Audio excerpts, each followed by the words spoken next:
성경에는 이스라엘의 12지파에 대해서 참 많이 나오고 있습니다. 우리는 이 12지파가 야곱의 12아들들로 이루어져 있는 것으로 알고 있습니다. 그런데 자세히 들여다보면 12지파는 야곱의 12아들로 이루어져 있는 것이 아니라 요셉 대신에 요셉의 두 아들, 다시 말하면 야곱의 손자 둘이 들어가 있고 단지파가 빠져 있는 것을 볼 수 있습니다. 그래서 12지파를 형성하고 있습니다. 분명히 야곱의 아들들로 이루어져 있어야 할 이스라엘 지파에 요셉의 아들들이 왜 이렇게 들어가 있는 것입니까? 창세기 48장 1절부터 한번 제가 읽어드리겠습니다. 이 일 후에 혹이 요셉에게 고하기를 내 부친이 병들었다 하므로 그가 곧 두 아들 므낫세와 에브라임과 함께 이르니 혹이 야곱에게 고하되 내 아들 요셉이 내게 왔다 하매 이스라엘이 힘을 내어 침상에 앉아 요셉에게 이르되 이전에 가나안 땅 루스에서 전능한 하나님이 내게 나타나 복을 허락하여 내게 이르시되 내가 너로 생육케 하며 번성하게 하여 내게서 많은 백성이 나게 하고 내가 이 땅을 내 후손에게 주어 영원한 기업이 되게 하리라 하셨느니라. 내가 애굽으로 와서 내게 이르기 전에 애굽에서 내게 낳은 두 아들 에브라임과 므낫세는 내 것이라. 르벤과 시몬처럼 내 것이 될 것이요 이들 후에 내 소생이 내 것이 될 것이며 그 산업은 그의 형의 명의 하에서 함께 하리라. 요셉에게 두 아들이 있었는데 곧 므낫세와 에브라임입니다. 요셉이 두 아들들을 데리고 그 아버지 야곱에게로 갔습니다. 요셉의 아버지 야곱은 이 손주들을 내 것이라고 합니다. 내게 낳은 두 아들 에브라임과 므낫세는 내 것이라. 르벤과 시므온처럼 내 것이 될 것이요. 이들은 분명 야곱의 손주들인데 야곱의 아들로 대우를 받게 될 것이라는 말입니다. 그래서 이 두 손주 므낫세와 에브라임은 야곱의 다른 아들들처럼 여겨져서 손주이면서도 아들로 취급받아 각기 야곱의 상속에 유업을 받게 됩니다. 그 결과 르벤 지파, 시몬 지파, 레위 지파, 유다 지파 등 야곱의 아들들이 12지파를 형성하는데 에브라임 지파, 므낫세 지파가 그 속에 들어가 버립니다. 당당하게 두 손주가 아들처럼 여겨져서 이스라엘의 한 지파씩 되어버린 것입니다. 그러면 총 13지파가 되겠죠. 그런데 나중에 단 지파가 빠져버립니다. 그렇게 해서 결국 이스라엘의 12지파가 확정되게 됩니다. 결과적으로 요셉의 아들 므낫세와 에브라임으로 인해서 다른 형제들보다도 2배의 축복을 받게 되었다는 것입니다. 이 상황을 이렇게 설명해 보겠습니다. 어떤 아버지에게 세 아들이 있었습니다. 장남에게는 100만 원을 주고 차남에게도 100만 원을 주었습니다. 그런데 막내 아들에게는 직접 주지 않고 그 막내의 두 아들, 다시 말하면 손주들에게 100만 원씩을 주었습니다.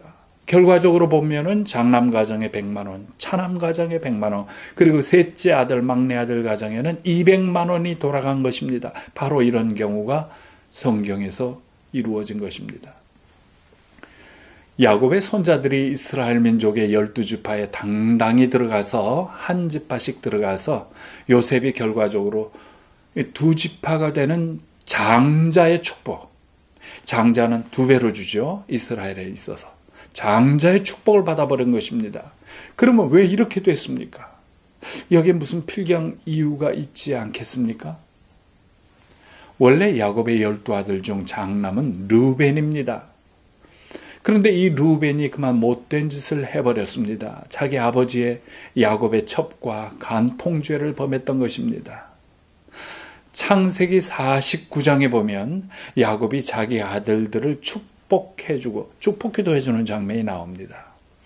3절에 르벤아 너는 장자요 나의 능력이요 나의 기력이 시작이라 위광이 초등하고 권능이 탁월하도다마는 물의 끓음 같았은즉 너는 탁월치 못하리니 내가 아비의 침상에 올라 더럽혔음이로다.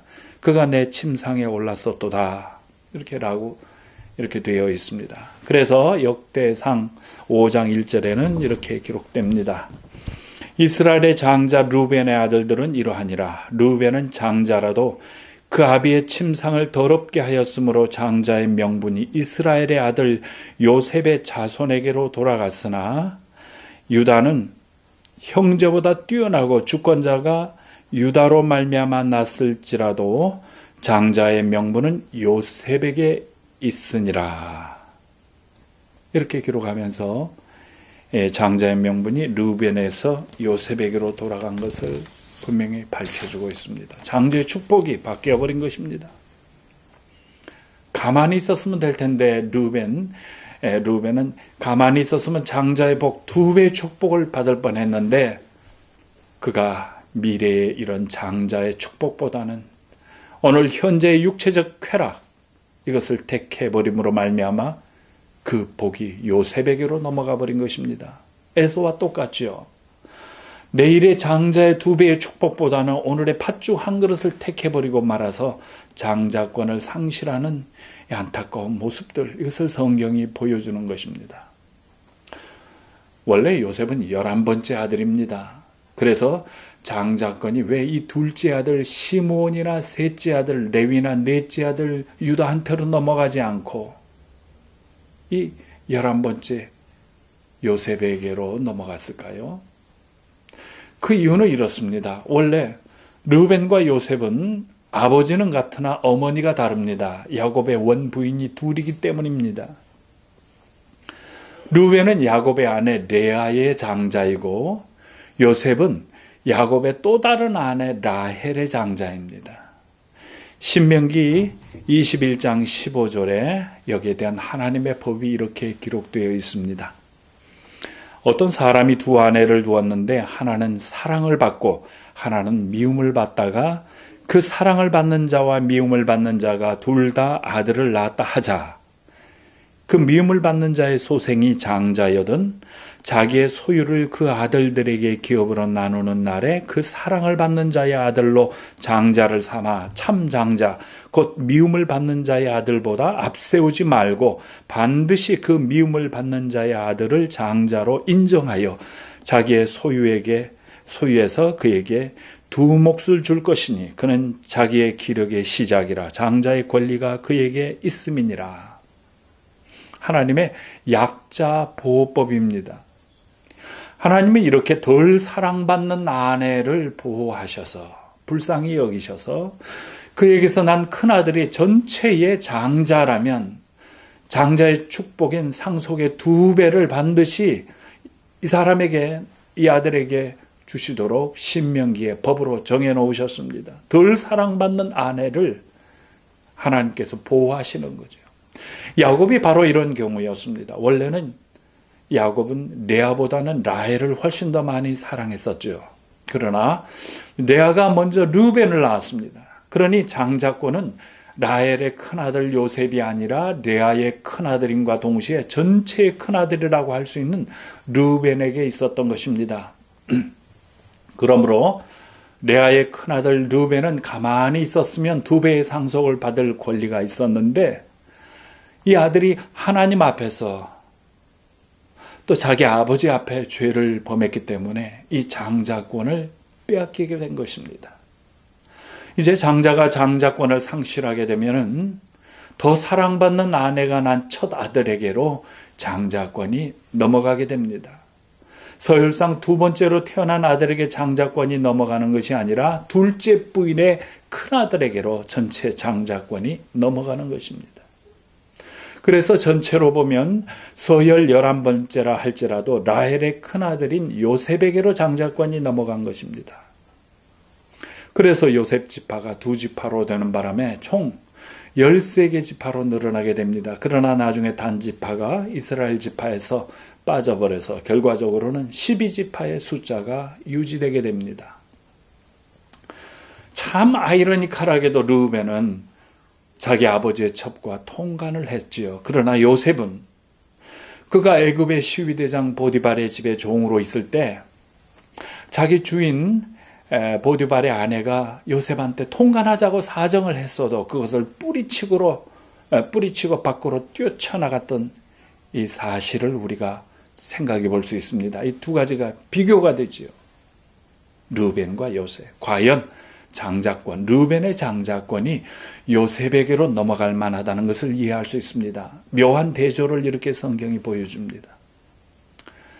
마지막으로 단지파가 이스라엘 12지파에서 탈락해버린 이유를 잠깐 짚고 넘어가겠습니다. 그 이유는 이렇습니다. 레아는 아들을 계속해서 낳는데 라헬은 그때까지 자식이 없었습니다. 라헬은 레아를 투기하면서 남편 야곱에게 불평을 합니다. 나로 자식을 낳게 하라. 그렇지 않으면 내가 죽겠노라. 그러자 야곱은 그대로 성택치 못하게 하시는 이는 하나님이시니 내가 하나님을 어떻게 대신하겠느냐? 이렇게 말했습니다. 그러자 라헬은 나의 여종에게로 들어가라. 그가 아들을 낳아 내 무릎에 두리니 그러면 나도 그를 인하여 자식을 얻겠노라. 이렇게 말을 했습니다. 이것은 대단히 위험한 인간적인 방법입니다. 전에 아브라함의 아내 사라가 기다려도 자식이 없자 자기 몸종 하갈과 동침할 것을 요구해서 그로 인해서 인간적인 방법으로 자식을 얻어보려고 한 것과 똑같죠. 하나님은 그렇게 해서 태어났던 이스마엘을 내어 쫓으라고 했습니다. 여기 라헬도 똑같은 방법을 쓴 것입니다. 그렇게 해서 라헬의 몸종 비라를 통해서 태어난 아들이 바로 단입니다. 하나님은 이 인간적인 방법 역시 배척하셨습니다. 하나님은 전에나 지금이나 똑같습니다. 창세기 49장의 야곱의 축복 기도에서 단에 대한 기도의 내용이 별로 좋지 않은 것을 우리는 또 발견할 수가 있죠. 창세기 49장 16절부터입니다. 단은 이스라엘의 한 지파같이 그 백성을 심판하리로다. 단은 길의 뱀이요 첩경의 독사리로다. 말굽을 물어서 그 탄자로 뒤로 떨어지게 하리로다.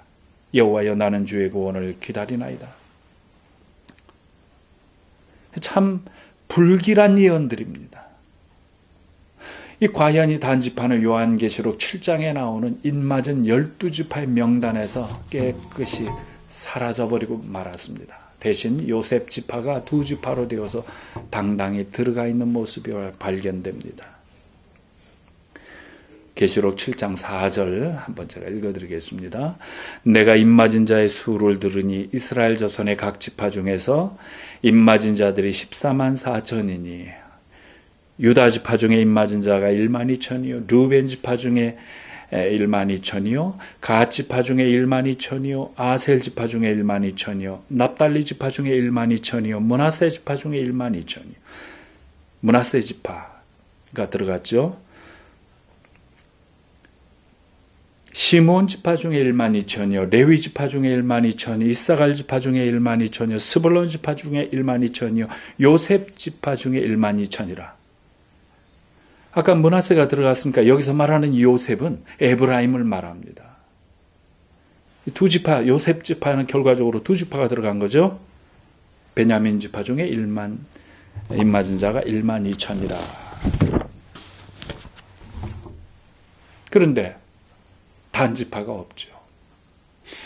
예수님의 12제자 중에서도 가룟 유다가 빠지고 대신 ματ대아가 가입이 되어 나중에 예수님의 제자에 들어갔죠. 이렇게 똑같이 구약의 12지파에서도 단지파가 빠지고 대신 요셉이 두 지파로 들어가 있습니다. 다 상응한 이유가 있었죠. 심은 대로 거두는 것입니다. 결코 우연이란 없습니다. 갈라디아서 6장 7절에 스스로 속이지 말라. 하나님은 만홀히 여김을 받으시는 하나님이 아니시니 사람이 무엇으로 심든지 그대로 거두리라. 특별히 이 땅에서 사는 사람의 인생이라는 것은 심는 기회입니다. 이 땅에서는 거두는 것이 아닙니다. 이 땅에서는 심는 것이에요. 그리고 나중에 하나님 나라에 가서 거둔다 그랬죠. 고린도전서 15장에도 이런 말씀이죠. 죽은 자의 부활이 이와 같으니 썩을 것으로 심고 썩지 아니할 것으로 다시 살고 욕된 것으로 심고 영광스러운 것으로 다시 살고, 약한 것으로 심고 강한 것으로 다시 살고, 육의 몸으로 심고 신령한 것으로 다시 사나니 육의 몸이 있은즉 또한 신령한 몸이 있느니라. 이 땅에서는 썩을 것, 욕된 것, 약한 것, 이런 육의 몸으로 심는 것입니다. 그리고 썩지 않을 것, 영광스러운 것, 강한 것, 신령한 몸으로 다시 산다, 다시 거둔다. 심었으니까 거둔다. 어디서요? 하늘나라에서. 이것은 하나님의 진리입니다. 심은 대로 거두는 것입니다.